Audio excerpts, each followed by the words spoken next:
사무엘하 6장입니다. 사무엘하 6장 1절에서 11절 말씀까지입니다. 사무엘하 6장 1절에서 11절 말씀. 다윗이 이스라엘에서 뽑은 무리 3만 명을 다시 모으고 다윗이 일어나 자기와 함께 있는 모든 사람과 더불어 바알 레유다로 가서 거기서 하나님의 궤를 메어 오려 하니 그 궤는 그룹들 사이에 좌정하신 만군의 여호와의 이름으로 불리는 것이라. 그들이 하나님의 궤를 새 수레에 싣고 산에 있는 아비나답의 집에서 나오는데 아비나답의 아들 우사와 아효가 그 새 수레를 모니라. 그들이 산에 있는 아비나답의 집에서 하나님의 궤를 싣고 나올 때에 아효는 궤 앞에서 가고 다윗과 이스라엘 온 족속은 잣나무로 만든 여러 가지 악기와 수금과 비파와 소고와 앙금과 양금과 제금으로 여호와 앞에서 연주하더라. 그들이 나곤의 타작마당에 이르러서는 소들이 뛰므로 우사가 손을 들어 하나님의 궤를 붙들었더니 여호와 하나님이 우사가 잘못함으로 말미암아 진노하사 그를 그곳에서 치시니 그가 거기 하나님의 궤 곁에서 죽으니라. 여호와께서 우사를 치심으로 다윗이 분하여 그것을 베레스 우사라 부르니 그 이름이 오늘까지 이르니라. 다윗이 그날에 여호와를 두려워하여 이르되 여호와의 궤가 어찌 내게로 오리오 하고 다윗이 여호와의 궤를 옮겨 다윗성 자기에게로 메어 가기를 즐겨하지 아니하고 가드 사람 오벳 에돔의 집으로 메어 간지라. 여호와의 궤가 가드 사람 오벳 에돔의 집에 석 달을 있었는데 여호와께서 오벳 에돔과 그의 온 집에 복을 주시니라. 아멘. 너무 좋은 뜻으로 시작한 일이 너무 좋지 않은 결과를 맺을 때 우리는 기분이 좋지 않죠. 무엇이 잘못됐는가 또 생각해보고 그런 일이 있습니다. 다윗도 하나님의 궤를 그가 다윗성으로 이제 모시려고 했습니다. 예루살렘이죠. 시온 산성으로 모시려고 했어요. 왜냐하면 여호와의 법궤가 되게 오랫동안 방치되었거든요.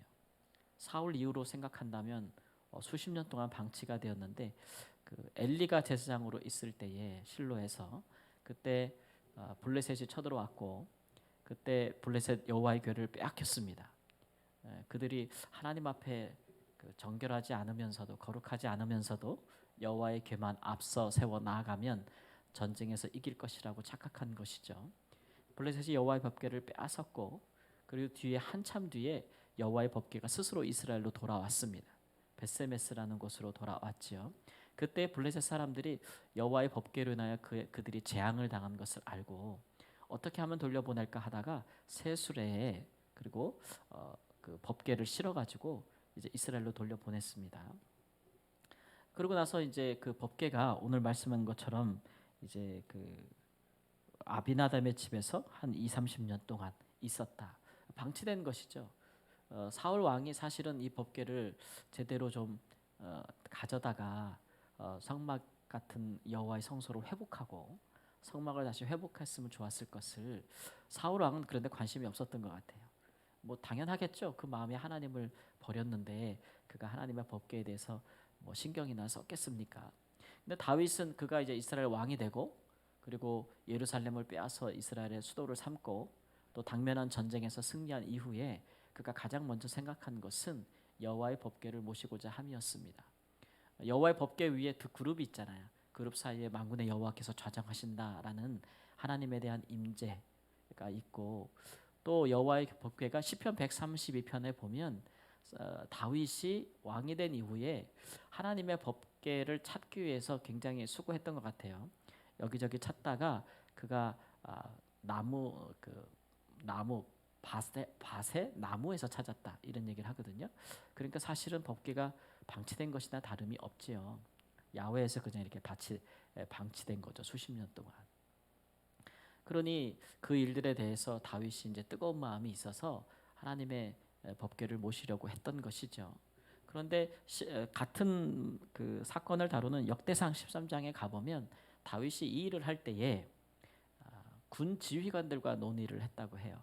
천부장, 백부장 이런 사람들 다 모아놓고 내가 여호와의 법궤를 모으고자 다시 모시고자 하는데 찾고 우리가 모셔오자. 이제 이렇게 해서 이스라엘 가운데 여호와 신앙을 회복하려고 하는 것이겠죠. 참 좋은 일인데, 근데 여호와의 법궤를 모셔오는 일들은 군인들과 함께 논의할 일이 아니죠. 이것은 제사장과 레위인들과 함께 논의할 일인 것은 분명합니다.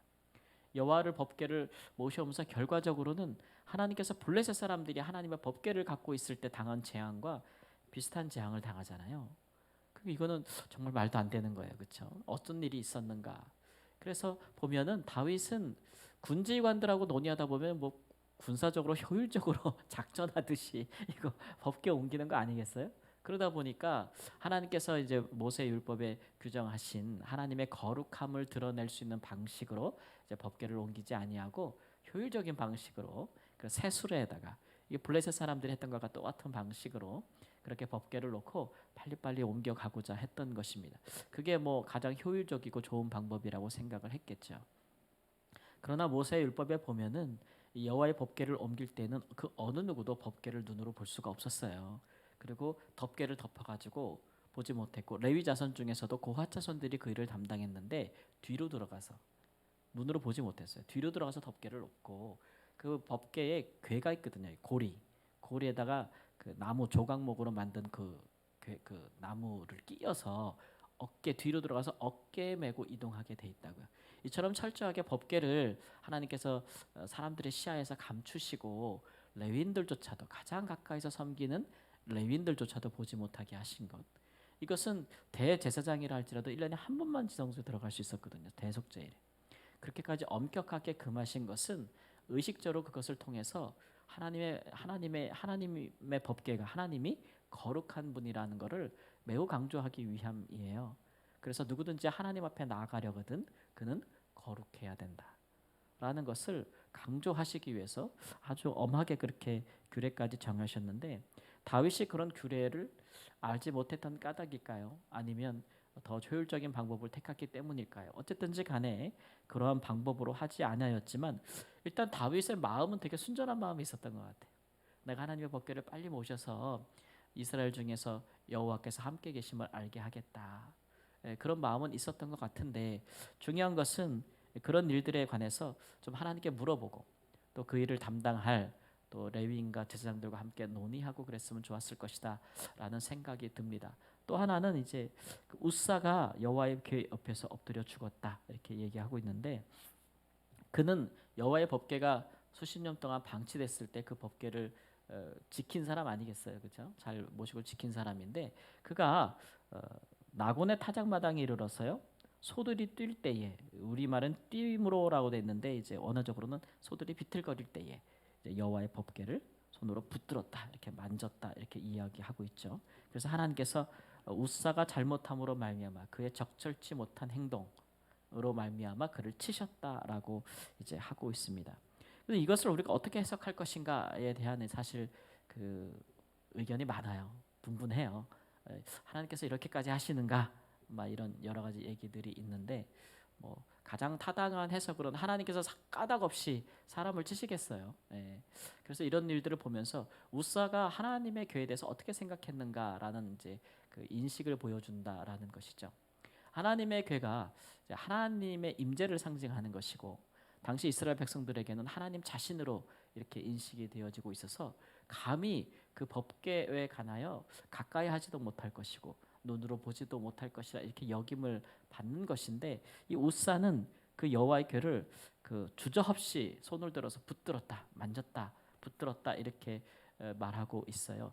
이런 것을 통해서 사람들은 우사가 여호와의 법궤를 자신의 소유로 생각한 것이 아닌가라고 하는 그런 강한 의심을 품고 있어요. 여호와의 법궤가 이스라엘 중에 방치된 지 오래됐죠. 그리고 자기가 그것을 지킨 지도 오래됐고, 그래서 이제 그것을 옮긴다고 했을 때에 우사가 어떤 마음을 가졌는지는 모르지만 하나님, 거룩하신 하나님 앞에 내가 함부로 나가지 못할 것이라 하나님의 거룩하심에 대한 어떤 경외함, 두려움 이런 것들이 있었더라면 이렇게 쉽게 이런 방식 또 이렇게 쉽게 여호와의 곁에서 소들이 비틀거릴 때에 법궤를 손으로 붙잡는 방식으로 그가 대하지 아니했을 것이라 이렇게 이제 말씀하고 있는 것이에요. 그러므로 이 웃사가 오랜 시간 동안의 법궤를 자기의 소유물로 생각한 것이 아닌가. 그러니까 여호와께서 법궤를 내가 관리하고 있기 때문에 우리 집안이 복을 받았고 내가 복을 받았고 뭐 이렇기 때문에 내 소유라고 생각한 것이 아닌가라는 의심을 주저할 수밖에 없고, 또 하나는 다윗에게도 마찬가지입니다. 그가 여호와의 법궤를 모시는 것은 순전한 마음이긴 하지만, 좋은 마음이지만, 그러나 여호와의 법궤가 이스라엘 그 왕국을 견고히 하는 수단, 그러니까 다윗의 나라를 견고히 하는 수단으로 그렇게 사용되어지는 그런 방식으로 이해되어서는 안 되는 것이죠. 그러니까 다윗도 여호와의 법궤를 자기의 소유물처럼 여기면 안 되는 것입니다. 우리가 이제 신구약 성경에 이렇게 쭉 흐름들을 보면 우리가 하나님의 소유된 백성이죠. 그죠? 우리가 하나님의 소유라고요. 하나님께서 우리를 그 아들의 피를 값주고 사셨다고요. 그러니까 우리는 삼바되어진 소유된 하나님의 백성이죠. 그런데 이것을 거꾸로 하나님께서 우리의 소유물이 된 것처럼, 소유가 된 것처럼 그렇게 마음에 하나님을 가벼이 여겨서는 안 될 것이다. 이 사건을 통해서 하나님은 다윗에게 어떤 마음을 주기를 원했냐면, 다윗이 말한 것처럼 그날의 여호와를 두려워했다 그랬어요. 두려워. 하나님의 존재를 다윗이 두려워한 거예요.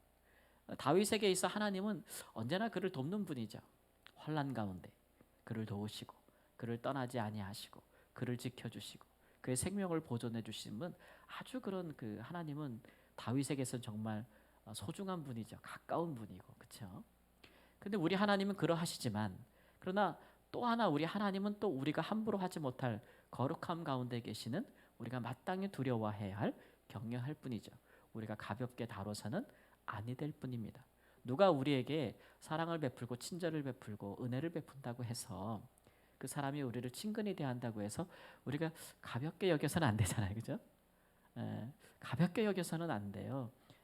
정말 소중히 여기고 정말 그 뭐랄까요, 좀 존경하는 마음. 그래서 사실 그런 것들이 좀 필요하겠죠. 근데 사람의 마음이라는 것이 그래요. 자꾸 돕고 이유 없이 친절을 베풀고 막 그러면 받는 사람 입장에서 나중에는 당연하다 뭐 이렇게 여기고, 왜 안 주냐 이렇게 여기고, 자기의 어떤 자기를 위한 하나의 어떤 그 자기를 위해 봉사하는 수단처럼 여기는 경우 굉장히 많거든요. 그래서 그런 일이 가능하겠는가 생각할지 모르겠지만 그 세계관 자체가 그래요. 늘 도움을 받는 사람들은 그렇게 생각을 해요. 마땅히 당신 나를 도와야 된다. 나를 돕는 것이 당신에게 축복이라 이거예요. 그 성교제에서도 그런 일 되게 많거든요. 안 도우면 너한테 잘못이다. 당신은 마땅히 나를 도와야 된다. 그래야 네가 복을 받는다.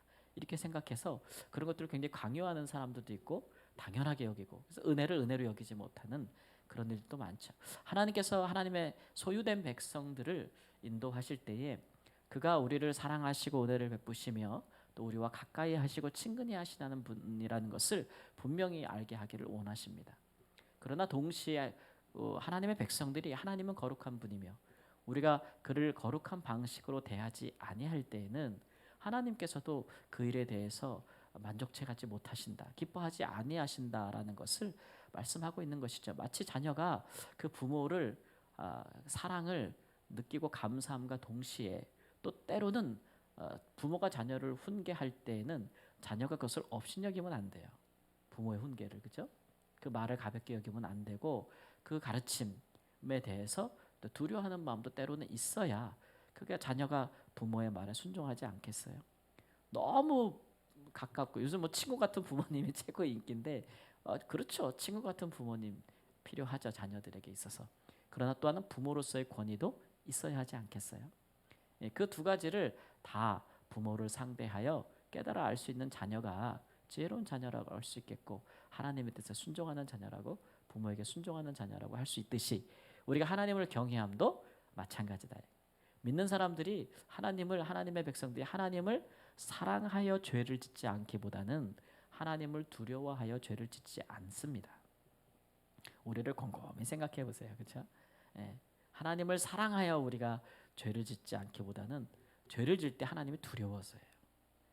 물론 하나님의 사랑을 우리가 알지만 때로는 하나님의 또 두려움으로 우리가 죄를 삼가는 것이 하나님의 백성들이 마땅히 하나님을 경외하는 방식이다라는 것을 우리가 알 수 있습니다.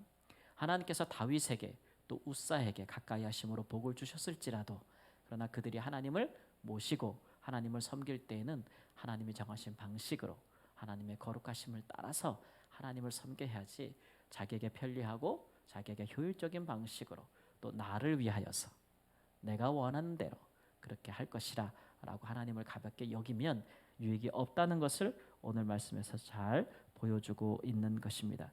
그래서 우리는 우리가 아무리 좋은 의도로 하나님을 위해서 한다고 했던 특별히 좋은 의도 그런 것들에서 행한다 할지라도 하나님이 어떤 분이심을 알아서 잘 해야 돼요. 이게 겉으로는 그런데 또 속으로는 결국은 우리를 위한 것이라 여기고 그렇게 사람의 방법으로 하다 보면 하나님이 기뻐하시지 않는 모습이 있다는 것을 오늘 말씀에 보고 있습니다. 하나님을 위한 우리의 모든 도모나 일과 계획들이 정말 하나님을 기쁘시게 하는 일이 되어서 그 일을 행하고도 나서도 우리 사람들에게도 큰 유익이 되는 하나님이 주신 축복을 얻는 귀한 역사를 행할 수 있는 하나님의 사람들이 되기를 우리 주 예수님의 이름으로 축원합니다. 아멘. 거룩하신 하나님, 주께서 거룩하시니 우리도 거룩하시라 말씀하십니다. 언제나 우리에게 먼저 오셔서 우리를 가까이 하시고 우리를 하나님의 소유된 백성으로 삼으사 끝까지 우리를 지키시며 우리를 향한 하나님의 언약과 약속을 버리지 아니하시는 줄을 믿습니다. 그 아들 안에서 영원히 변치 아니하시는 은혜와 그 구원의 은혜와 사랑이 우리 가운데 있음을 감사합니다. 그러나 하나님, 우리가 주를 섬기고 경외할 때에는 항상 하나님의 거룩하심을 우리 마음에 새기고 거룩하신 하나님 앞에서 우리가 하나님은 주의 거룩하심 같이 우리도 거룩한 방식으로 우리 하나님을 섬기며 때로는 우리가 경외하여 두려워함으로 우리가 모든 죄악 가운데 우리를 삼가할 것이고 하나님 앞에서 하나님을 가볍게 또는 업신여기는 하나님 그런 방식으로 행하지 아니하도록 인도하여 주옵소서. 주를 향하는 우리의 모든 열심이 그 과정도 합당하게 그 결과도 온전하게 잘 열매 맺힐 수 있는 그 일을 행할 수 있는 거룩함과 지혜가 우리에게 있기를 원합니다. 주의 이름을 높이 세우고 주의 이름을 앞세워서 행하는 모든 일들이 하나님을 정말 기쁘시게 하는 일이 될 수 있도록 주님 저희를 인도하여 주시고 축복하여 주시옵소서. 입으로는 주를 위한다 하면서 행위로는 하나님이 기뻐하지 않은 모습으로 행하는 일을 행하지 아니하도록 주여 저희에게 함께하여 주시기를 주 앞에 기도합니다. 오늘 하루도 하나님 주 앞에서 믿음으로 최선을 다하고 하나님 앞에서 살아가기를 원하는 사랑하는 주의 성도들을 지키시고 함께하시고 보호하여 주옵소서.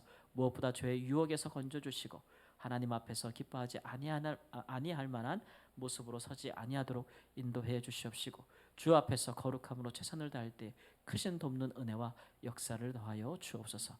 존귀하신 예수님의 이름으로 기도합니다. 아멘.